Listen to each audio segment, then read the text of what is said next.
So let me make sure I'm recording. Okay. Okay, it's recording. Hi, everybody. I was supposed to record this weekend, but I was under the weather, so I wasn't able to record. So I'm recording Monday night. Still not feeling so great, but hey. Anyway, it's really short and sweet. I was thinking about, I had a client, and shout out to all the ladies that took a bold move and have been booking their consultations for their coaching consultations for their hair. But I thought about this the other day. I had a client, this was many years ago, that her family had a history of breast cancer.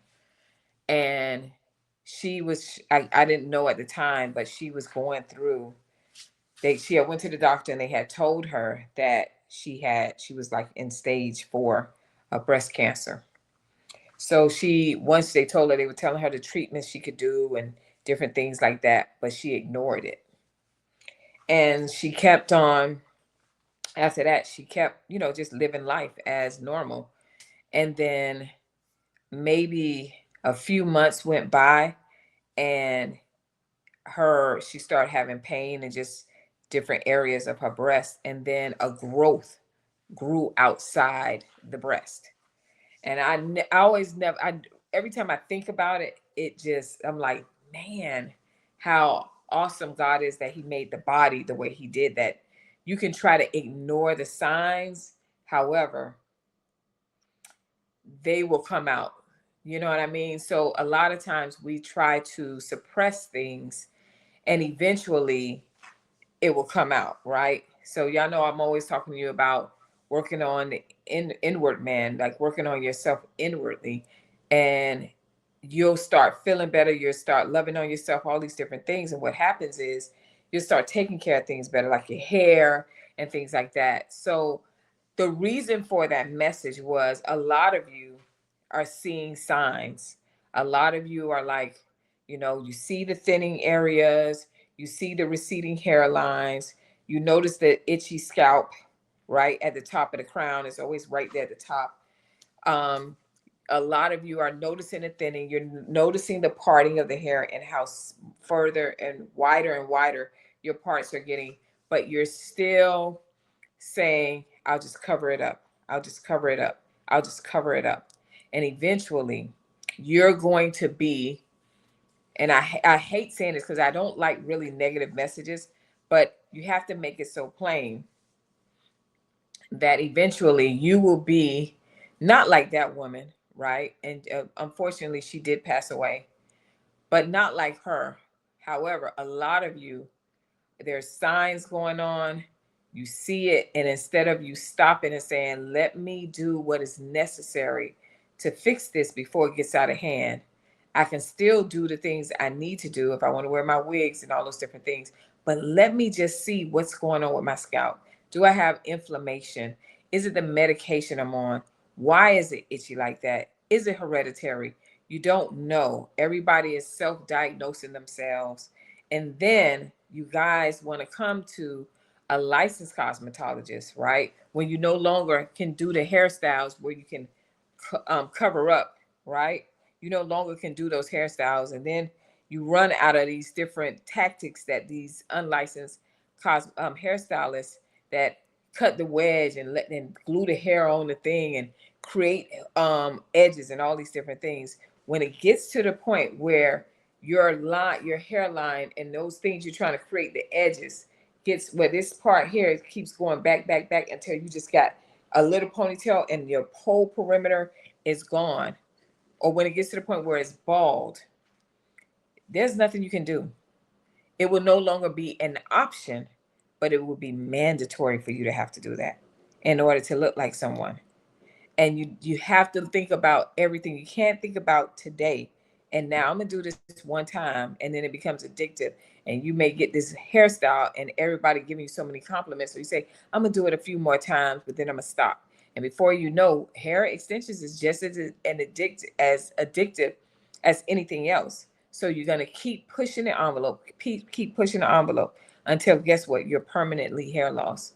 And I'm telling you, as a licensed cosmetologist, as over 25 years of being in the beauty industry, you do not want to be on the other side where you are realizing you have no hair, and now what was a option has became a necessity.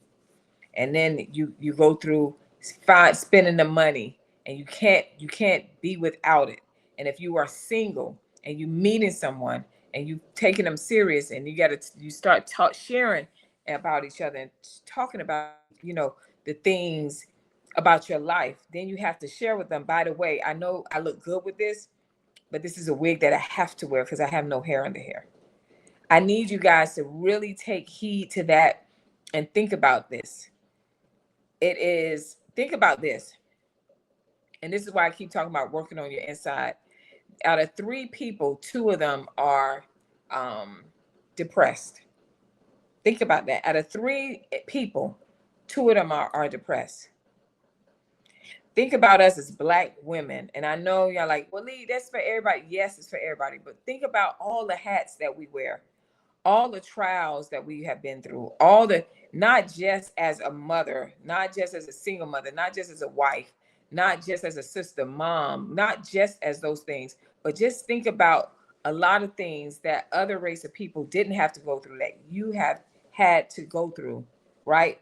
Think about those things and say to yourself, I owe myself enough to put myself first, to take care of myself, to take care of my beauty. I am beautiful, to take care of who I am as an individual, so I don't get into another relationship and still have the same struggles. Take care of yourself, ladies. I am making this, the reason why this video and it's quick and fast is because I have been doing coaching, and I am dealing with women that the things like I told y'all, out of all of them, I may say 1 may possibly have permanent hair loss. I have been doing at least 15. And I'm telling you, out of those women, 15 out of 1. So that's 14 women that has hair that can be saved, and they're starting their hair journey. I'm telling you now, you're going to regret it if you don't change it. You're going to have to change some things, but you can still do your extensions. You can still do the things you want to do, but you have to be able to take care of yourself. So I pray that you understand that if you do not put yourself first, you are no good to nobody. You're still living a lie. And I need you to get to that point. So I pray that if you're experiencing hair loss, that you book your hair consultation appointment. I see you guys are filling up and you taking heed. New Year 2026, but I need you guys to take it serious, because when I'm sitting there and I'm talking to a young lady or an older woman, and they're explaining to me how they saw what was coming down the pipe, but they kept going, and now they're here. It's heart-wrenching. And then you understand, and then you hear the struggles, the situations that they were in, and different things like that. But then the beauty of it is when you can say to them, these are the steps you have to do. And then they come back and say, I still can grow my hair back. That's the beauty of it. Now they're enlightened, and now they can move accordingly. They can still rock their hairdos that they want, but they got to take care of themselves, take care of their hair first. So I pray that this video blesses you. And guess what, guys? I will see you next video. Bye.